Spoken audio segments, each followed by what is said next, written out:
Hello guys and dolls, this is the third and final video of a three-part tutorial series for Calibrated Peer Review.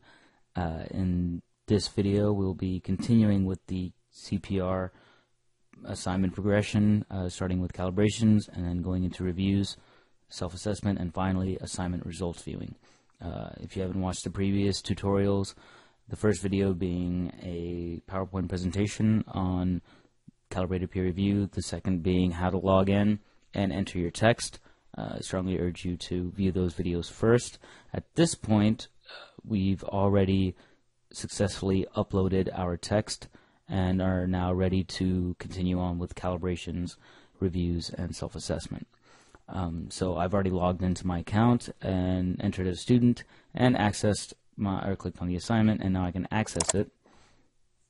And as long as the calibration deadline has begun, or the calibration sequence has begun, you'll go straight to the first calibration of 3. So these calibrations, again, are essays or papers that the instructors and TAs have written and pre-evaluated. So they've already got scores attached to them. And there are 3 calibrations, one which is of a high quality, one of medium quality, and one of low quality. They will not be presented to you necessarily in that order. It's up to you to figure out which one is which and to assign scores to those. So the calibrations will show up top. There is no paper to download in the case of the calibrations, which is different than the reviews. This note has been attached to the bottom of all the calibrations to remind you. On the bottom you'll see 10 questions. They're all yes or no, and they're always the same for all the calibrations, as well as the reviews and the self-assessment. And the final question, question number 11, is how would you rate this text? And this is always answered by adding up the number of yes answers from questions 1 through 10. Make sure that you don't add any objective grading to this. Try and stick to the facts that the number of yes answers should be the overall text score all the time. So I'm going to go ahead and run through the first calibration real quick, and then show you what it looks like when we're done. Alright, so I've gone ahead and done all the calibrations. This is the last one. Go ahead and submit answers. Once you've done all the calibrations, you can go back if you need to, either by returning the calibrations using this clickable box here, or by simply clicking whichever calibration you want to revisit. Once you click Score Calibrations, you can't go back and change your answers. So I'm going to go ahead and click Score Calibrations. Then I can see here that I've mastered all 3 calibrations, although on one of them I got only 80% correct. And if you click on calibration details, you can see where exactly you went wrong. So here, obviously, I've missed 2 questions. If this does happen, and if you miss too many questions, then you'll be asked to retake whichever calibrations you missed too many questions on, and you'll have the chance to retake those once to master them. And even if you do master them, you'll still be given these details on how the instructor answered each question for each calibration compared to what you answered, and then the overall rating at the bottom. Any of these questions that are answered no are supplied with a commentary, a feedback, an explanation of why the answer is no to that question.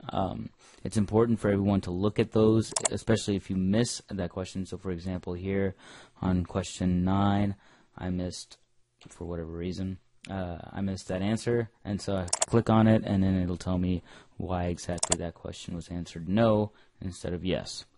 But once you finish this and you've mastered all 3 calibrations, and if you haven't, then you'll be given a lower reviewer competency index, which will lower your grade. So make sure that you pay attention when you're doing these calibrations. The first time around, try to master them to the best of your abilities, and if you can't, try and master them the second time around, because those are the only 2 chances that you get. So from here you can continue on to the review stage, and this is where you're given your peer's paper anonymously to evaluate based on the same 10 questions that were given to you for the calibrations. So here, there may not be a text in the review, so you want to make sure you click Uploaded File, and that will give you the file download. That will prompt for a file download that you can then open on your computer, and you can answer your questions based on that text. So I'm going to go ahead and do that for all 3 reviews. There are 2 buttons here at the top and at the bottom. One is to save your answers, which will not submit them for you, and the second is to submit your answers, which will be the final submission for your answers. You can go back at any time after during the review process, but once you submit all your reviews, you won't be able to. So I'm going to go ahead and do this and get right back. One last thing I should also say, it is required that text be entered into every single text box. If you answer yes, it is sufficient to either put yes or simply just a period. If you answer no, then you should put down a sufficient explanation of why you think that question or that specific topic was not included. So for example, in this case, I would put down no example of competition was included, and that will give the author as well as the instructors an opportunity to see why you answered the question the way you did. It's always better to cover your bases when reviewing other people's paper. Make sure you give a sufficient answer for any no answers that you give in all of your reviews to make it clear to everyone why you thought that that specific question should have been answered no. Alright, so I've done all 3 of my reviews. If I click Submit Answers, now you'll get a message saying that you submitted all of the required reviews. You're given the option to continue to self-assessment or to return to the reviews. As before, once you continue on to self-assessment, you can't go back to the reviews. So if you want to go back and double check your answers, now's the time to do it. I'm going to go ahead and continue the self-assessment, and this is where when you click the View Uploaded File, you should see your own file. We recommend everyone to go ahead and download their own paper, even if you have it saved somewhere on your computer. It's always best to go with the file that everyone else gets to see. So in this case, I'll go ahead and answer these to the best of my ability, and we'll see. So once you get done with that and you're done with the self-assessment, you can go back and change your answers if you want to double check or whatever, or you can continue to the assignment results.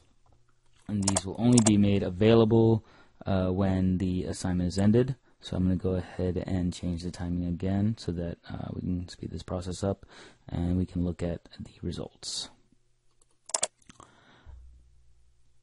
So now the assignments or the results are ready, so I can go ahead and click Continue to Assignment Results, and that will show me my results. So here we have the results. Up at the top, these are the reviews that you performed of other people's work. You can view them here to see exactly how you differed. The middle column tells you the rating deviation that you have from other reviewers. The maximum here is 3. As you can see here, on one of my reviews, I deviated a little bit more than the average, and it tells me that I did so, which is, in fact, will result in points taken off. The second section is reviews performed of your work. These are the 3 reviewers that reviewed your work, and all the answers to all the questions, including, if given, the explanations behind the answers. Hopefully the reviewers all did as you did and provided explanations for any no answers given. The overall text rating is given here. The weight applied, this is the score given to you based upon how well that reviewer did on their calibrations. So this could be anywhere from 0.25 to 1.0. And then at the on the final column to the right, you have your self-assessment and your self-assessment score here at the bottom. So my average text rating was a 7.67. And at the bottom here it gives the breakdown of every section of your score. So my text rating was 7.67, which results in a 53 out of 0.67 out of 70.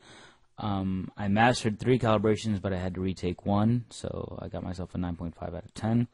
I only mastered 2 of my reviews, as shown up at the top, which results in a 6.7 out of 10, and my self-assessment was within acceptable deviation of the other reviews for my paper, which results in a 10 out of 10, and that gives me a final score of 79.87. So at this point, depending on how these reviewers that didn't give me a score closer to myself, I might go back and look at these to make sure that the answers make sense. And if they don't, then I might seek an appeal by specifically voicing my concern of, say, reviewer 2 and question 5, where he answered no, or he or she answered no, whereas the other 2 reviewers answered yes. And same thing with question 2. I might pull that up for review as well. But that would all depend upon whether or not I actually, technically, for example, I gave myself a no for question 2, which means I probably didn't do it, so I wouldn't necessarily appeal that one. But probably would appeal number 5. That one seems like it's one that's relevant. And that's pretty much it. That is the entire CPR process.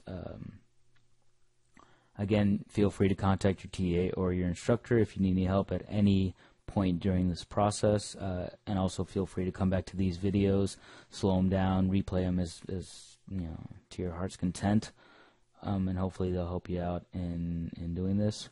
Good luck, and we look forward to seeing your writing.